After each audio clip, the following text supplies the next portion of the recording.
I don't intend to often start episodes with confessions, but I've made this one before, and I feel like I need to start this episode by making the confession again that I stink at friendships. I was really surprised by this as an adult. I was that kid growing up that was friends with everyone. It really was a big part of how I navigated life, a big part of my personality, my value system was being a good friend and being a good friend to a lot of people. But somehow, gradually over time, that slipped away through my adulthood. I'm busier. I have a lot of responsibilities. I'm in the zone with those responsibilities. And to be really honest with myself, I can get very easily wrapped up in my own life and putting out my own fires. I just forget to look around, to reach out, to connect. Making and keeping friendships as an adult has just not felt so natural to me anymore. And I know I'm not alone in this. Recently, I think you've heard about me doing a hiking club where I just invite one friend, a new friend, because I live in a new neighborhood, to go on a hike with me once or twice a month. And it might not seem so monumental, but it has been for many reasons. But one of the primary ones being that it has reminded me of this basic need that I do have, even if I pretend I don't, that we all need friendships. As adults, we have a lot of obstacles to these friendships, right? And so that's why I am so thrilled today to be welcoming Dr. Marisa G. Franco to the show. She is the author of a New York Times bestseller called Platonic, and it's all about making and keeping friends as an adult. In addition to this, she's a psychologist. She's an international speaker. She's also a professor at the University of Maryland and writes for major publications across the U.S. all about connection. Today, Marisa will help us know why we actually do need friends as adults. This isn't just for kids. And how we can work through the biggest obstacles we are facing to both making and keeping friendships alive. I've heard from a lot of women in this community who are struggling with loneliness. Just know we had you in mind when we recorded this interview. Dr. Marisa G. Franco, welcome to About Progress. Thank you so much for having me. I can't wait to dive into this topic, not only because it's needed, but what you have to share is research backed, which are two of my favorite things. So I want to start by saying that it's pretty obvious a lot of us are dealing with loneliness, but I think it feels surprising as adults to feel lonely. We didn't really know that was a part of adulthood. I mean, I didn't know that loneliness would be something that I would grapple with as an adult. So let's start there by talking about this problem and why it matters that as adults, we have friends. We need friends. Why? Yeah. So when it comes to our mental and our physical health, our level of connection is just one of the most important determinants. Research finds, for example, that diet, exercise, they both affect your health and longevity, but your social connection affects how long you live a lot more than your diet and how much you exercise. Yeah. So Wow. yeah, my colleagues are like, I could be a social couch potato then. And I'm like, that's not necessarily the takeaway I'm going for, but and the other thing is, right, because when I say connection affects your health, it's like, well, can I just get married and, have my nuclear family? That there's actually three different types of loneliness. So there's intimate loneliness, desire for a close, intimate relationship, relational loneliness, desire for someone as close as a friend. And then there's collective loneliness, which is the desire to be part of a group working towards a common goal. So Okay. what that research suggests is that, well, there's only one form of loneliness that can really be fulfilled by your spouse. And we need an entire community to really feel whole and to feel connected. That alone is so enlightening and explains so much. And I think that's where we get the guilt coming in to play because we think, well, look at I maybe they have one piece of this puzzle. Like I've got such an incredible best friend. Why am I still lonely? Or I have a great partner, or I'm part of this amazing organization. So I was curious if we could go a little bit more professional and personally here with how this became an interest of yours specifically and how you came to understand that this loneliness is a problem and it's something that we can take care of and how. Yeah. So for me, I was going through these breakups in my young 20s and feeling so low. So I decided to start this wellness group with my friends where we would meet up and practice wellness, cook, do yoga together, meditate. And it was so healing for me. And it wasn't the wellness, it was just being in community with people I love who loved me every week. And it made me question some of the beliefs that I thought really nourished my pain, which was Mm, the idea that romantic love is the only love that matters, that I don't have any love in my life if I don't have a romantic partner, right? And I felt like these beliefs were making it so that I had all this gold around me through friendship and I was seeing it as concrete. I wasn't actually recognizing it. And it just didn't make any sense to me. And it doesn't make sense that in such a lonely, disconnected society, we throw out this form of social connection. We treat it like second class. We don't invest in it. So I was motivated to write Platonic because I wanted to be part of leveling this hierarchy that we place on love and allowing people to view friendship for the sacredness and the dignity that I had come to associate it with. hmm And that's actually what I would like to frame the rest of our conversation around. You talked about those three categories of loneliness: intimate, relational, collective. We want to talk more about the relational kind, like the kind we Mhm. typically think of when we're thinking of friends. Why, in particular, is this something that matters? And why is it particularly hard as adults to make and keep friends? Yeah. So, in the pandemic, I was living with a partner and uh, still feeling, not the best. And just a sense of like kind of like unease. And I didn't Mhm. really know what that was about. Right. But then I would be around a friend and I felt like I was like filled with life again. And it was kind of drastic and it was visceral. And it was Mm, like, oh, all this research I had been reading on the value of social connection.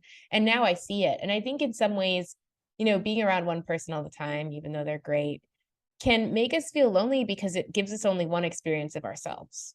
mm, So each person we're around brings out different sides of us. When I'm around a friend who likes gardening, I might express that side that I might not express with my spouse who hates gardening or, yeah. similar yoga, race car sports, whatever it is. Just because your spouse is one person, they can't fulfill all of these different interests in you. And so those aspects of your identity really sort of begin to wither. And we feel like a kind of narrowed version of ourselves. And so I think to experience the fullness and the dimensionality of who we are, we need to have an entire community. We need to be around different people. That's surprising to me. But when I think about my real life, I'm like, yes, I've lived this out. I just didn't know that it was a thing. And Yeah. what I'm hearing you say is that it's the connection to others and a variety of others that helps us form and deepen a connection to ourselves. Exactly. There's such a synergy between your sense of self and your relationships with others. Such a synergy. Can you tell us a little bit more about this? Because we talk a lot about identity here, and that's a piece to the puzzle that hasn't really been brought in.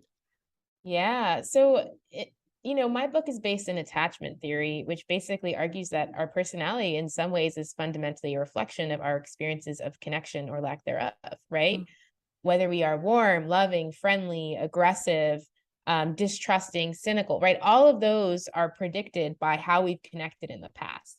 And in some ways, our personalities have become coping mechanisms in case we continue to experience the relationships we have in the past, right? So okay. people that are distrusting, they've experienced relationships where they couldn't trust. And that's the coping mechanism they tend to carry into their new relationships, right?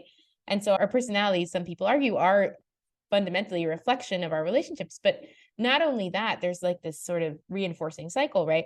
Where those people that have had good relationships have this positive sense of self, which Okay. then allows them to develop more positive relationships because there's this theory called self-verification theory, which basically argues that we engage in relationships that reflect our sense of self. So you'll Mm, see this research that people with low self-esteem prefer interacting with someone that sees them more negatively, not because they don't want to be loved and appreciated, but when they interact with that person that appreciates them or loves them, they feel like they don't trust it. It feels oh, threatening. It feels like this person maybe I have to live up to these expectations. There's all this pressure for me to be this person that they see me as, right? And so that is why, our sense of self can really affect the relationships that we choose to engage in.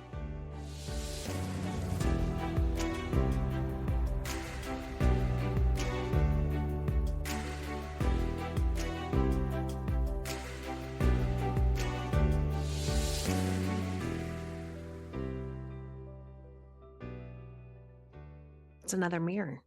It's a mirror Exactly. to ourselves. I have a lot to think about now. I have a lot to think about what that's showing me, what it's reflecting in me. And that self-verification theory, never heard of that. And yet, yeah, I can see that in myself and other people too. That seems like an obstacle to adult friendships for sure, especially when we have this not hardwired, but deeply wired way that we view ourselves, and we're seeking to reflect that in the people that we are in connection with. What else is getting in the way of us Yeah. forming supportive friendships as adults? Yeah. So when we're kids, we inhabit a certain setting, school, which gives us repeated unplanned interaction. We see people every Mm, day and shared vulnerability, right? Because we have mm, recess, we have gym, we have lunch, right? And those, sociologist Rebecca G. Adams says, are the ingredients necessary for friendship to kind of happen more or less organically. But as adults, we don't realize we no longer inhabit those settings, right? We don't have, school where we have lunch and recess. We have work and we see people every day at work, but we're not often vulnerable. We're often only showing one side of ourselves, which is why one study actually found that the more time we spend at work together, the less close we feel. mm. So the problem is that we rely on this concept of making friends that we developed in childhood when we were in a fundamentally different environment, which is that friendship should just happen. It should happen organically. And according to the research, people that see friendship as happening without effort based on luck are lonelier 5 years later. Whereas those that see it as happening based on effort are less lonely because they're making that effort. They're putting themselves out there.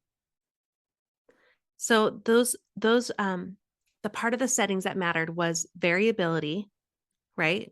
Like that situations vary, so it's not the same every single day, and a shared vulnerability. Were those the two Yeah. things? The repeated unplanned interaction is just you're seeing people regularly and you don't have to coordinate or schedule it logistically. It's just in your schedule, right? Like work or school or, Mm-hmm. place of worship for some people. Mm-hmm. And I'm thinking about the stay-at-home moms who listen too, and just how I'm sure they feel that deeply too, just how they don't really have as much of an opportunity without having to go through a lot of hoops. But it Yeah. is also clear those who work outside of the home too, like that's Also the a same. struggle. Yeah, it's Yeah. just a struggle, period. It's just a struggle. It's really hard. I'm teaching people to swim upstream, but the river pulls us all downstream towards disconnection. It's Mm. definitely a systemic issue. So what can we do to work against that push Yeah. downstream? Well, you have to initiate. And in order to initiate, you might be like, I'm so scared they're going to reject me. I like to tell people about research on something called the liking gap, wherein when strangers interact, the research finds that they underestimate how liked they are by the other person. Huh? So people actually like you more than you think. Mm. And I tell people, assume people like you. Mm. Reason being that when researchers told people that based on your personality profile, you will be liked, that was a lie, but those people became warmer and friendlier and more open. Whereas, people that Incredible. are, yeah, people that think they'll be rejected, they tend to reject people. They come off as cold and withdrawn, according to the research, and then people reject them back, but they don't actually realize that they're in some ways pulling for this rejection in terms of like how you show up in the world when you feel like you're going to be rejected. That is blowing my mind. That alone. So we initiate, but the way we initiate matters.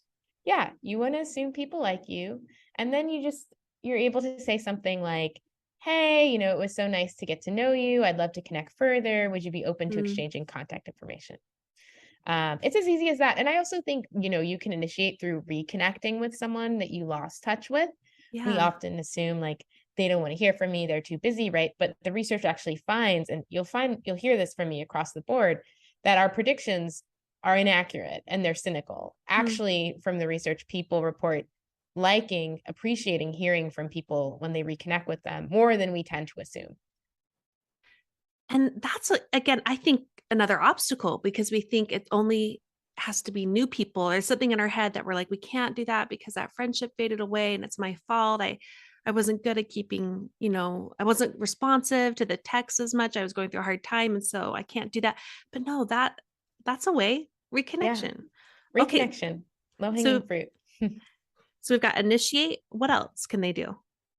Yeah. So I tend to tell people to be strategic about connecting through joining something repeated over time. So it's like instead of going to a lecture, go to a class. Instead of going to that happy hour, Okay. go to the professional development event.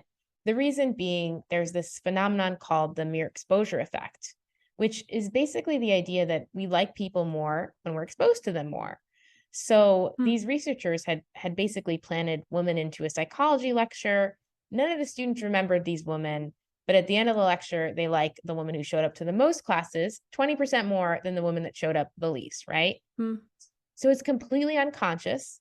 And this research also suggests that when we first join that group to connect with other people, right?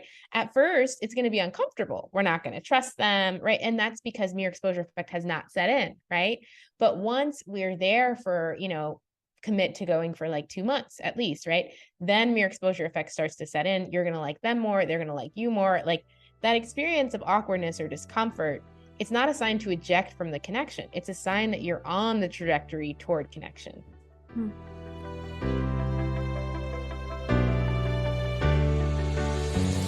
What kinds of things do you see people doing that match that? Like, I'm trying to look for some ideas or suggestions for women who are listening. After the break, you'll hear Marisa give some answers to that question I just asked her. But first, a quick word from our sponsors. What kinds of things do you see people doing that match that? Like, I'm trying to look for some ideas or suggestions for women who are listening. Hiking club, improv club, wellness group, meditation retreat, monthly summer club, monthly like dinner club. I started a dinner club, like asking one friend, like, would you want to like try different restaurants? Every month we meet up, we could each invite one friend, right? And then you already have that group and you're going to in the calendar, PTA meetings, like even going to your kids' soccer games and seeing the same people over time. Oh, yeah. Yeah, like anything on meetup.com. There's like a ton of groups on meetup.com. I've never even heard of that. Yeah. And I like that it can involve lots of people, like a basic community, or just a few people. Exactly. Yeah. Like a book club too is a great one. Yeah. And you can do it yourself. But And you can do it yourself. You can start that own group. If there's people in your life where you're like, I know I have these people in my orbit that I like, but I'm not sure how to get close to them, right? Asking them if they want to join this repeated group. And I think it seems intimidating, but you just have to ask one person. And if that yeah. one person is in, then it's like, let's each ask one other person. And then we already have our group, 4 people. And I think it's also just starts with having this kernel of an interest that you Mm-hmm. want to maybe lean into and identifying even one person who has that shared interest. That to me gives me a path. It is. And I think that shared interest is so important because the number one reason friendships end is because we haven't put in the effort. They kind of fizzle Mm-hmm. out, right? Mm-hmm. Not because there's any animosity. So when we have that shared anchor, something that we both know we're interested in, it's also a prime. It tells me, oh, now I have something to reach out to this person about, right? And so Yeah. it allows us to get over our tendency to kind of just get busy and kind of forget, and we lose friendships because of that. But when I know I have a friend who loves horror movies just like I do, I know when I watch a good horror movie, I can text her, right? And I can reconnect with her. And so having that anchor also gives us a way to maintain the relationship. You are probably living your best life right now, Marissa, with the horror movies coming out. So You're right. You're right. Sometimes it's too much. I'm like, I'm starting to have nightmares, so I probably need to chill a little. yeah, my sister-in-law is like this, and I meanwhile can't even watch an old movie from childhood. That scares me too much. So love that. Gonna validate that in you. This is great. So we've got initiate, we've got join a repetitive community activity or create one. What else can they do? So here's the thing, when it comes to, being the type of person people want to be friends with, right? I used to think it was Mm. about being funny, entertaining, charismatic, smart. And what I realized from the research, there's this theory called the theory of inferred attraction, Hmm. which is basically the idea that people like people that they think like them. So if you want to be good at connecting with people, the question is not who you are. The question is about how do you treat other people? Do you Mm. make them feel welcome? Do you make them feel like they belong? It takes greeting someone when they enter the room, smiling at them, following up with the thing they said and be like, "Oh, I know you had your, test today. I just wanted to check in on how it was going," right? Initiating interactions with them. Those are all ways to say like, "I like you and I value you." When you're hanging out with Yeah. them, "Oh, I really like this thing that you said. Like I kept thinking about that. I really appreciate you sharing," or sharing what you like about people. I love your energy, or, whatever it is about them. I love your kindness, right? There was a study that looked at budding friendship pairs for 12 weeks who ended up becoming friends out of these pairs. And it was the ones that shared highest degree of affirmation and affection towards each other. Mm. The reason is there's this theory called risk regulation theory. And the theory basically states that we decide how much to invest in a relationship based on our view of how likely we are to get rejected. So those people that tell us, "I like you, I'm being affectionate towards you," they tell us we won't be rejected. So they make us feel safe to then invest in that relationship.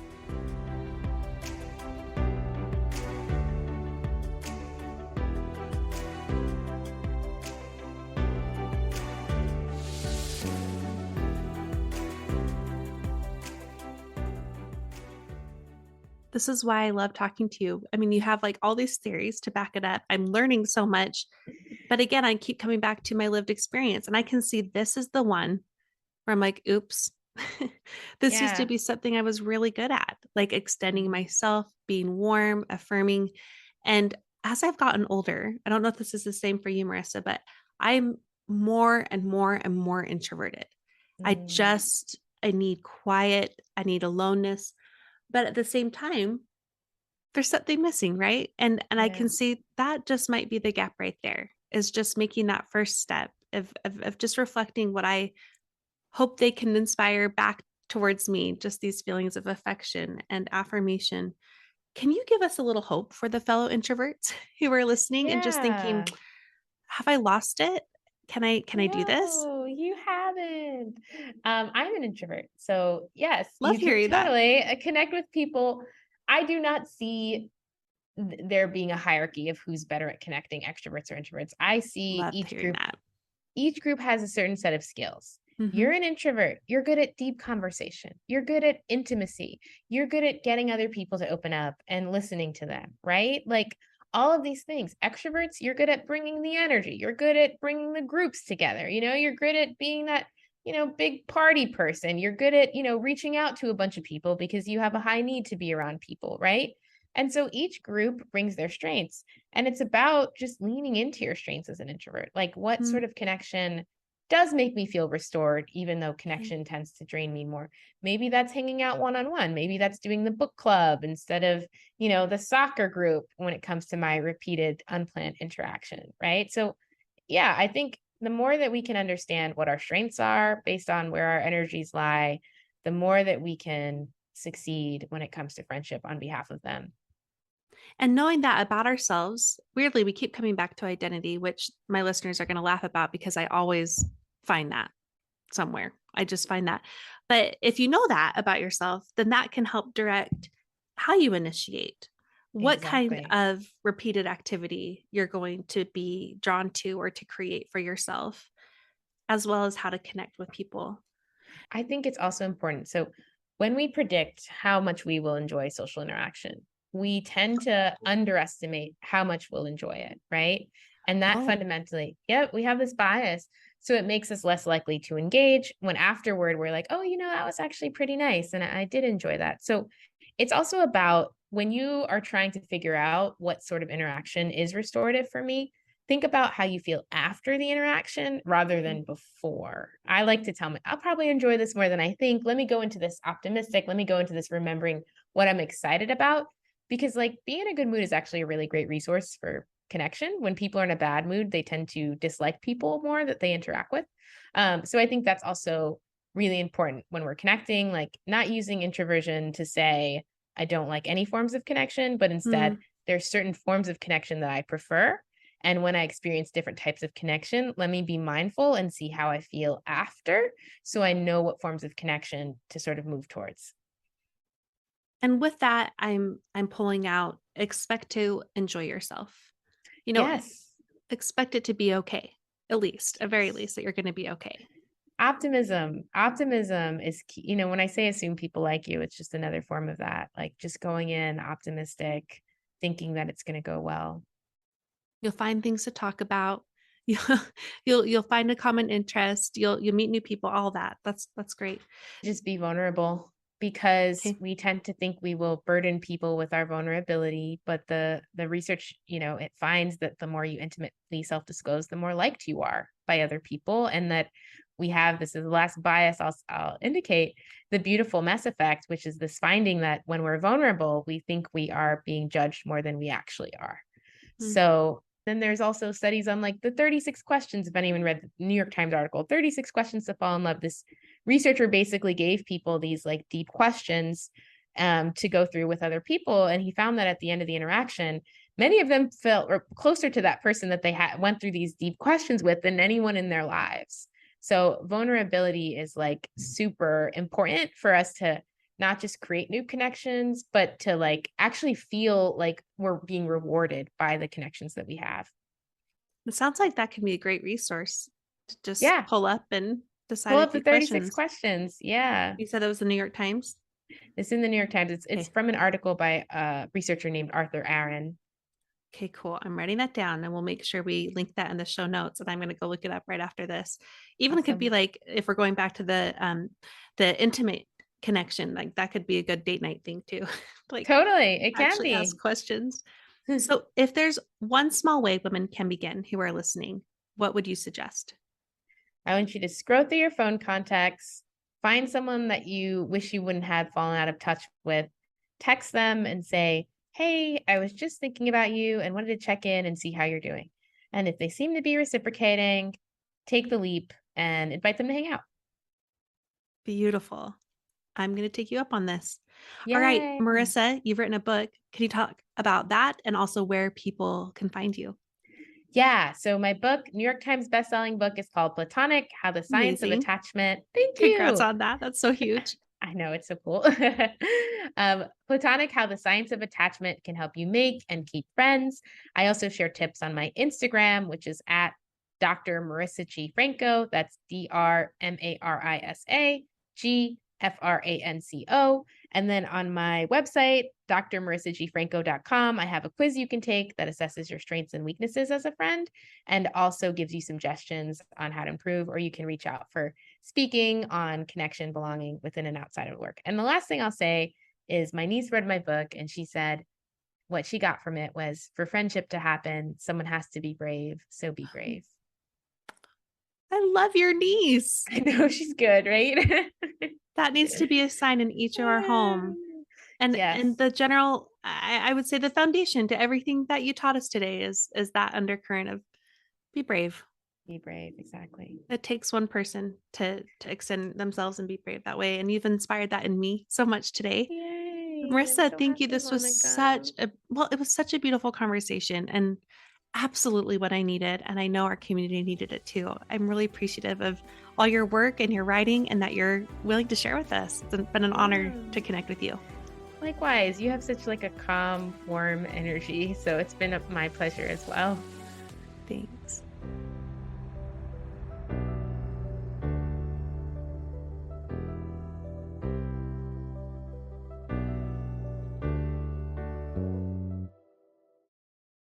I hope this episode gave you the hug and kick in the pants you need to grow.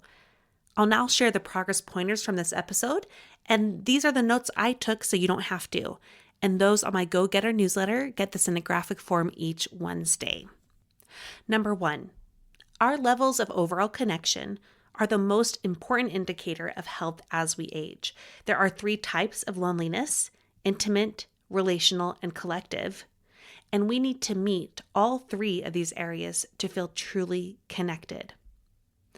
2, each friend we are around helps us express different sides of ourselves. We need a variety of friends to experience what it is to be our full-rounded selves and be connected to that self. 3, it can be difficult to form organic friendships because we don't typically have the right ingredients. Repeated, unplanned interaction coupled with vulnerability. We simply have to be willing to put in more effort. And 4, to do so, initiate, even with old connections. Assume people like you. Be strategic about joining something that repeats over time. Focus on connecting with shared interests in mind. Affirm and show affection you hope to gain back in return. Be vulnerable and be brave. Your Do Something challenge for this week is to reach out to one person you wish you hadn't lost contact with. I already know who I'm going to reach out to, so I hope you do that. If you do, tell me about it. You can DM me, email me, write it in a comment on a social post. No matter what, I'd love to hear from you. And those who, follow through or reach out to me, I love to highlight you in our twice monthly Growth Spurt episodes. I'm so honored to have spent this time with you. Thank you for listening. Now go and do something with what you learned today.